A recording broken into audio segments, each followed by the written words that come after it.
વાગે હું મોર્નિંગમાં ઉઠી ગઈ છું. તૈયાર રેડી થઈ ગઈ. હવે બનાવીશું છોકરા માટે અને હસબન્ડ માટે નાસ્તો.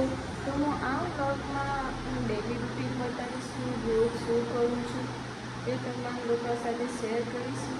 તો મને સપોર્ટ કરજો, લાઈક કમેન્ટ શેર સબસ્ક્રાઈબ જરૂર કરજો. હું અત્યારે બનાવું છું છોકરા માટે નાસ્તો, મારા છોકરા માટે અને હસબન્ડ માટે. કચરો વાળી લઉં સવારનો.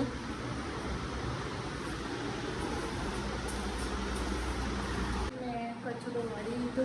હવે કરું છું અહીંયા વાસણ છે એ વાસણ હું ત્યાં ગોઠવી દઉં ફટાફટ.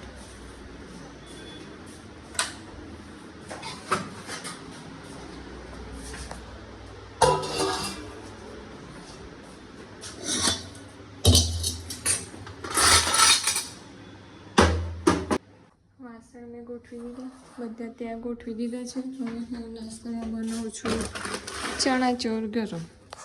ચણાચોર ગરમ બનાવી નાસ્તામાં.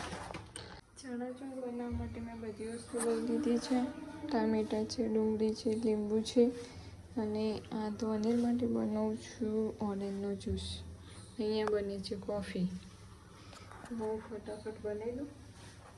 મેં ચણાચોર બનાવવા માટેનું બધું સામાન કાપી નાખ્યું છે. હવે બનાવું છું ઓરેન્જ જ્યુસ નાના મિની મિક્સરમાં.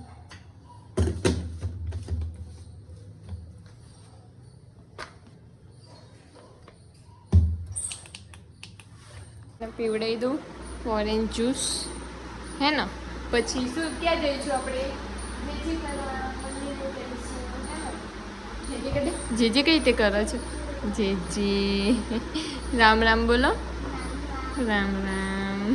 અહીંયા મેં કોફી રેડી કરી દીધી. ચણાચોર બી રેડી થઈ ગયા છે. મારા હસબન્ડને આપી દઉં.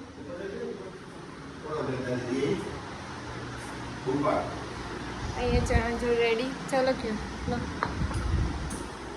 ઉભા થા. ધનુ શું કરો છો?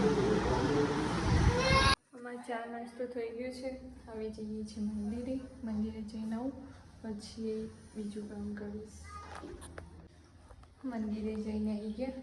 હવે પાણી આવ્યું છે તો મેં પાણી ભરી લીધું. બહાર પાણી આવ્યું છે અને હવે હું પોતા કરી દઉં ફટોફટ. પાણી આવ્યું છે તે અને ડોલી ગઈ છે એની પપ્પાની સાથે. ત્યાં હું બધું કામ પતાવી દઉં ફટોફટ. કચરા પોતા થઈ ગયા મારે. જોઈ લો કચરા પોતા મેં કરી લીધા. હવે જોઉં છું વોશિંગ મશીનમાં કપડાં નાખવા. વોશિંગ મશીનમાં નાખી દઉં કપડાં. અત્યારે હું ડોરિયન માટે ખાવાનું બનાવું છું. બનાવું છું ઓટ્સ. અહીંયા મિલ્કવાળા ઓટ્સ બનાવું છું. અત્યારે મારા ઘરનું બધું કામ પતી ગયું છે અને આ ધ્વનિ અહીંયા ક્રાય કરે છે. કેમ કેમ રડો છો? મને કે કેમ રડો છો? મારે ઘરનું તો બધું કામ પતી ગયું છે. હવે હું બનાવું છું જમવાની તૈયારી. જમવામાં દાલ ફ્રાય અને જીરા રાઈસ બનાવું છું.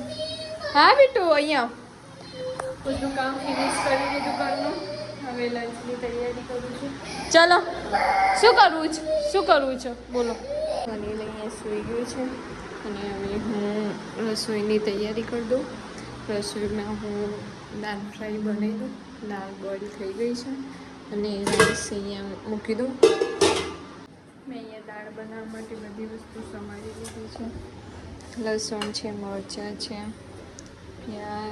ટામેટાં છે, ડુંગળી છે. અહીંયા તડકો લગાવવા માટે મૂકી દીધું છે. ફટોફટ દાળ બનાવી દઉં. અહીંયા ભાત થઈ ગયા છે. જમવાનું તૈયાર થઈ ગયું છે. દાળ ભાત બધું તૈયાર થઈ ગયું છે. દાળ ફ્રાય તૈયાર થઈ ગઈ, રાઈસ તૈયાર થઈ ગયા. હવે હસબન્ડ આવશે 1 વાગે જમવા, ત્યારે જમી લઈશ. અને તો અનિલ હજી ઊંઘે છે અહીંયા. એને બી ખવડાવવાનું બાકી છે. ઉઠે પછી એને ખવડાવું. ત્યારે અમે જમી લીધું. બધું કામ ફિનિશ થઈ ગયું. હસબન્ડ આવ્યા હતા, જમીને ગયા અને હવે હું થોડી વાર સૂઈશ.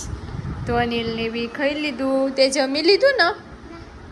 ના પાડે છે. તે ઈટિંગ નથી કર્યું? કર્યું ને ઈટિંગ? ઈટિંગ કરી લીધું છે. પછી સ્લીપિંગ કરી દો. આઈસ ક્લોઝ કરી દો.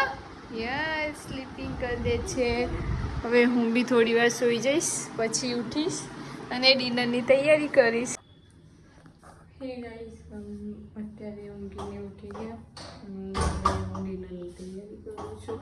ડિનરમાં બનાવીશ અહીંયા અરબીની સબ્જી અને એક બટેકાની સબ્જી. મારા હસબન્ડ અરબી નથી ખાતા એટલે એમના માટે બટેકાની સબ્જી બનાવીશ અને મારા માટે અરબીની સબ્જી. તો ચલો જલ્દી તૈયારી કરીએ ડિનરની. અત્યારે મારી બટેકાની સબ્જી તો થઈ ગઈ છે અને અરબીની સબ્જી બાકી છે, ખાલી વઘારવાની. અહીંયા મારા હસબન્ડ ઊંઘી ગયા છે. હવે ધ્વનિલું ખાવાનું તૈયાર થઈ ગયું એને ખવડાવી દઉં. અહીંયા ધ્વનિલે ખવડાવી દીધું, એ હવે રમે છે. હવે મારે ખાલી જમવાનું બાકી છે. રસોઈમાં બધું થઈ ગયું છે, ખાલી જમી લઈએ.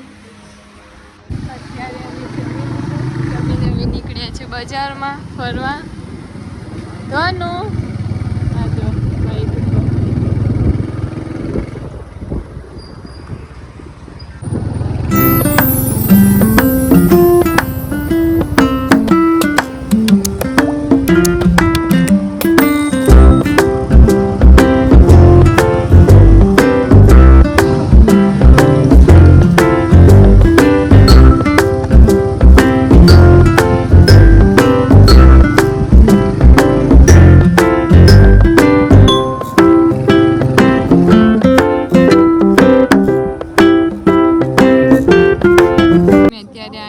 આઈસ્ક્રીમ ખાવા. તને તું શું ખાઈ છે? આ ખાઈશ? લે આઈસ્ક્રીમ ખાઈ છે. તમને મારો બ્લોગ પસંદ આવ્યો તો લાઈક અને શેર અને સબસ્ક્રાઈબ જરૂરથી કરજો. મને સપોર્ટ જરૂરથી કરજો.